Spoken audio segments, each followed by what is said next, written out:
नमस्कार मित्रांनो, प्रेमाची गोष्ट या मालिकेच्या आजच्या भागामध्ये आपण पाहणार आहोत की च्या घरी सागर आदित्यला खुश करण्यासाठी जादू करून दाखवत असतो. दुसरीकडे मुक्ता माधवीला घेऊन बिल्डिंगच्या खाली आलेली असते. तेव्हा माधवी म्हणते, अगं माझं सेशन चालू आहे, आदित्यवरती एकटाच बसलाय, मला जावं लागेल. त्यावर मुक्ता तिला उडवाउडीची उत्तरे करत असते. अगं आई थांब ना, कसं चाललंय तुझं सेशन? ते मध्ये चांगली प्रगती होते का? त्यावर माधवी म्हणते, हो ग, तो खूप गुणी मुलगा आहे. आज तर आम्ही खूप चर्चा केली. त्याने तर आज मला स्वतःहून एक प्रश्न पण विचारला. त्यावर माधवी म्हणते, चल मी निघते, तो एकटा बसला आहे. त्यावर मुक्ता म्हणते, अगं थांब ना आई, ती ती खूप प्रश्न विचारत असते माधवीला. त्यावर माधवी म्हणते, अगं मुक्ता, तुला झालं तरी काय? काय प्रश्न विचारू राहिली तू मला? नक्की काय झालं सांग बरं मला. मोठी मुलगी आहेस तू, चल निघते मी. मी निघते आणि मुक्ता तिला आई म्हणून आवाज देते आणि तिच्या मागे पळत जाते. दरवाज्यात येऊन उभा राहते. मुक्ता देखील तिच्यासोबत आलेली असते. त्यावर माधवी म्हणते, अगं हे कोण आलं आहे घरात? थांब मी बघते. त्यावर मुक्ता म्हणते, आई थांब प्लीज, चिडू नकोस. जादूगार म्हणजे सागर आहेत. त्यावर माधवी म्हणते, अगं हे काय केलंस तुम्ही? मुक्ता म्हणते, अगं आई, सागरची एकदा आदित्यला भेटण्याची खूप इच्छा होती ग. त्यावर माधवी म्हणते, अगं मुक्ता, तुला कळतंय का? तुम्ही जे काय करतात ते माझ्या प्रोफेशनच्या विरुद्ध आहे आणि तुझी मदत घेणं हे माझ्या काउन्सिलिंगच्या विरुद्ध आहे. काही कळतंय का? आपण तिघही आता त्याच्या समोर आहोत. कायद्याने गुन्हा आहे. आपल्यावर गुन्हा दाखल होऊ शकतो की आपण त्याचा तिघांनी मिळून ब्रेनवॉश केला म्हणून. त्यावर मुक्ता म्हणते, अगं आई, मला माहिती जे करतो ते चुकीचं आहे, पण मला सागरची आदित्यला भेटण्याची तळमळ बघून राहवलं नाही म्हणून मी हे सगळं केलं. त्यावर माधवी म्हणते, आपण केलंय ना आता, जा आता तू घरी, मला आणखी कॉम्प्लिकेशन नकोय. आणि मुक्ता तिथून निघून जाते. माधवी दरवाजातच उभा राहून सागर आणि आदित्यची जादू बघत असते. सागर आदित्यला एक डायरी गिफ्ट करतो आणि म्हणतो, तू यात तुझ्या सगळ्या भावना लिहू शकतो तुझ्या आवडती व्यक्तीबद्दल.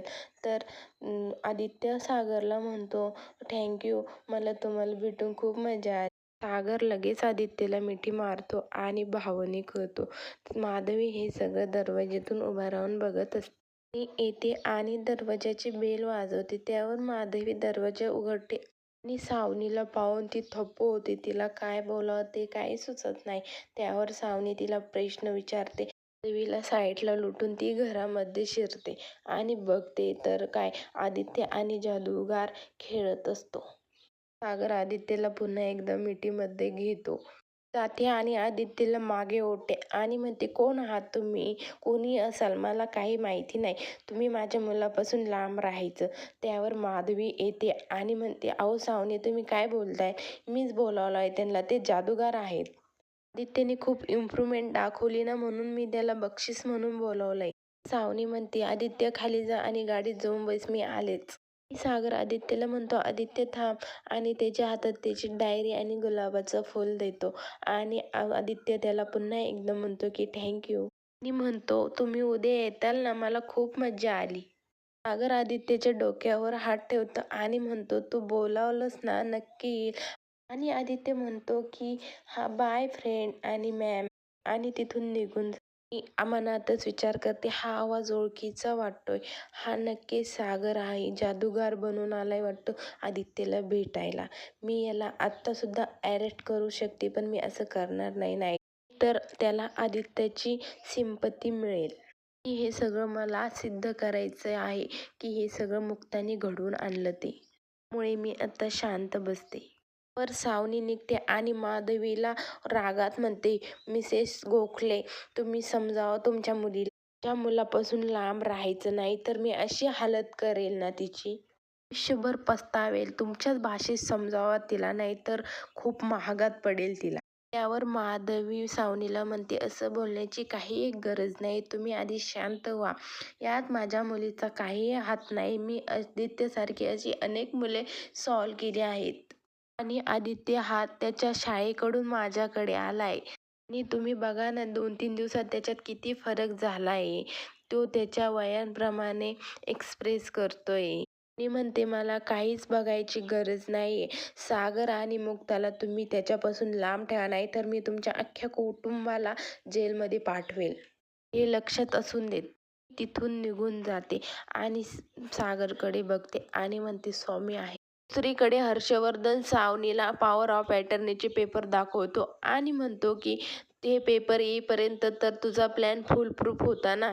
पण याच्यावर तर सह्याच झाल्या नाही आणि याच्यावर काय घाणेरडं सांडून ठेवलं आहे. सावनीवर खूप चिडतो. सावनी हर्षवर्धनला म्हणते, हर्ष एवढा का चिडतोयस?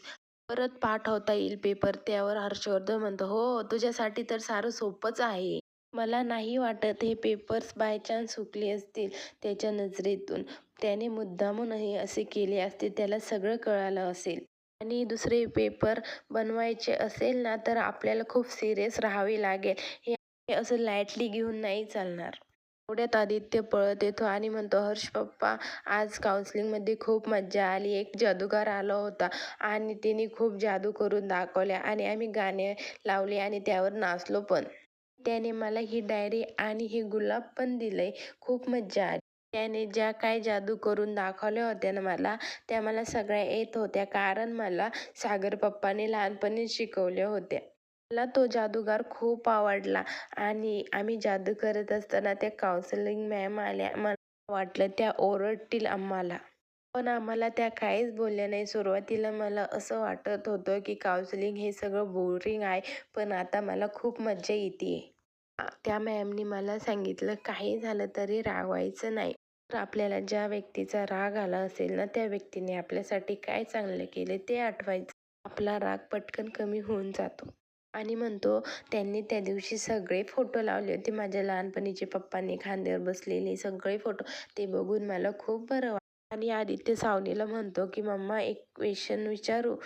त्यावर आदित्य सावनीला म्हणतो, आपण आपल्या सागर पप्पाला पुन्हा एकदा माफ का नाही करत ग? आणि सावनी त्याच्यावर चिडते आणि त्याला ओरडते. दुसरीकडे सागर मुक्ताला म्हणतो, मुक्ता आय एम सॉरी, माझ्या एका हट्टामुळे हे सगळं घडलं.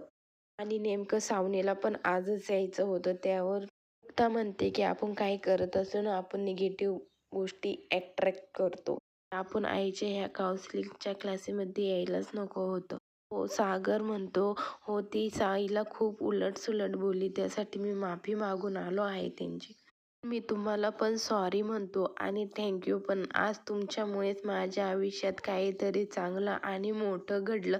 मला माहिती इतक्या वर्षांनी मी या गोष्टी वाट बघत होतो आणि तुम्हाला माहिती आहे आज मला माझ्या आधीनी मिठी मारली. त्या आठवणींना उजाळा दिला. तुम्हाला माहिती आहे मला असं वाटत होतं की मी त्याला आत्ता सांगो, आधी मी आहे, तुझा सागर पप्पा आहे मी. आणि असं वाटत होतं की तो क्षण कधी संपूच नाहीये. मुक्ताला म्हणतो, हे सगळं तुमच्यामुळे शक्य झाले मुक्ता, आणि मुक्ताला मिठी मारतो. हर्षवर्धन सावनीला बोलत असतो की म्हणत असतो की आज तो सागर पप्पा म्हटला. तुला माहिती आहे मला काय आठवलं? मुक्ताला मुक्ता आंटी म्हणणारी सई कधी मुक्ता आहे म्हणायला लागली हे कळलं सुद्धा नाही. मुक्तानी तर सईला आपल्यापासून हिरावून घेतलंयच, पण असाच एक दिवस आदित्य देखील आपल्यापासून दूर होईल. सावनी आपले सगळे प्लॅन फेल होत आहे. आदित्य असा सागरला जर पप्पा पप्पा म्हणत राहिला ना, सई तर आहेच त्याच्याकडे आधीपासून आणि आपल्या हातातून आदित्य देखील निघून, मग सागरला अडवण्यासाठी आपल्याकडे काहीच राहणार नाही. तुझं लक्ष नाहीये आदित्यकडे. त्यावर सावनी म्हणते की आदित्य हा माझा मुलगा आहे. तो माझ्या शब्दांबाहेर जाणार नाही, माहिती आहे मला. सईच्या बाबतीत जे झाले ते आदित्यच्या बाबतीत होणार नाही. मुक्ता माझ्याशी जे वागली ना त्याची शिक्षा तिला भोगावीच लागेल, पण त्याआधी आदित्यच्या मनात जी सागरबद्दल सिंपती निर्माण झाली ती काढून टाकायची आहे. सागर आणि मुक्ताचा असा चेहरा त्याच्यासमोर आणील ना, तो आयुष्यभर त्यांचा तिरस्कारच करेल. इकडे सागर मुक्ताला सांगत असतो की होळीला आम्ही खूप मज्जा करायचो. त्यावर मुक्ता म्हणते आम्ही. तेव्हा सागर म्हणतो, आम्ही म्हणजे घरातले सगळे खूप मज्जा करायचो. होळी आम्हाला खूप आवडते आणि आदित्याला तर खूप जास्त आवडते. मुक्ताला सांगत असतो की एकदा काय झालं की आदित्याला छोटी पिचकारी घेऊन दिली होती आणि त्याच्या मित्रांकडे मोठी पिचकारी होती. प्यायला लागला तो, कारण त्यातलं पाणी लवकर संपायचं. त्यावेळेस मी त्याला मोठी पिचकारी घेऊन दिली आणि त्याने काय केलं माहिती आहे, माझ्या खांद्यावर बसला आणि सगळ्यांना भिजव भिजव भिजव आणि सिरियस होऊन म्हणतो की तिची ह्या घरातली शेवटची होळी. दुसरीकडे आदित्य ड्रायव्हिंग करत असतो आणि म्हणत असतो की अगं मम्मा, मला काउन्सिलिंगच्या मॅमने ड्रायव्हिंग करायला सांगितलं होतं, हवं ते काढ म्हणत होते. तर तितक्यात तो जादूगार आला आणि माझं तसंच राहिलं, तेव्हा मी आत्ता करत आहे. तर सावनी म्हणते, उद्या पण असणार आहे का काउन्सिलिंग? त्यावर आदित्य म्हणतो, हो. बरं, आधी मी तुला जे काही घेऊन जायला सांगेल ते घेऊन जाशील? आदित्य म्हणतो, बरं ठीक आहे. चल मग तू ड्रॉ कर. दुसरीकडे सागर मुक्ताला कन्व्हिन्स करत असतो की उद्या होळी आहे, उद्या आदित्य येईल ना काउन्सिलिंगला. एक काम करा, त्याला संध्याकाळच्या वेळेस काउन्सिलिंगला बोलवा. त्यावर मुक्ता म्हणते, सागर 1 मिनिट थांबा, तुम्हाला काय कळतंय का? कोर्टाची ऑर्डर आहे, हे जर सावनीला कळलं ना, तुम्हाला किती त्रासदायक ठरू शकतं हे. सागर खूप विनवण्या करत असतो मुक्ताला, पण मुक्ता काही मान्य करत नसते. विचार करत असते मनात की सागर उद्याच्या दिवसासाठी इतके एक्सायटेड आहे, पण उद्या आदित्य आलाच नाही तर. उद्याच्या भागात आपण बघणार आहोत की आदित्य येणार की नाही काउन्सिलिंगला, सावनी त्याला पाठवणार का काउन्सिलिंगला, कशी होणार होळी सेलिब्रेशन, आपण उद्याच्या भागात बघणार. पुढील भागाची डेली अपडेट पाहण्यासाठी शिवानी मराठी चॅनलला सबस्क्राईब करा. धन्यवाद.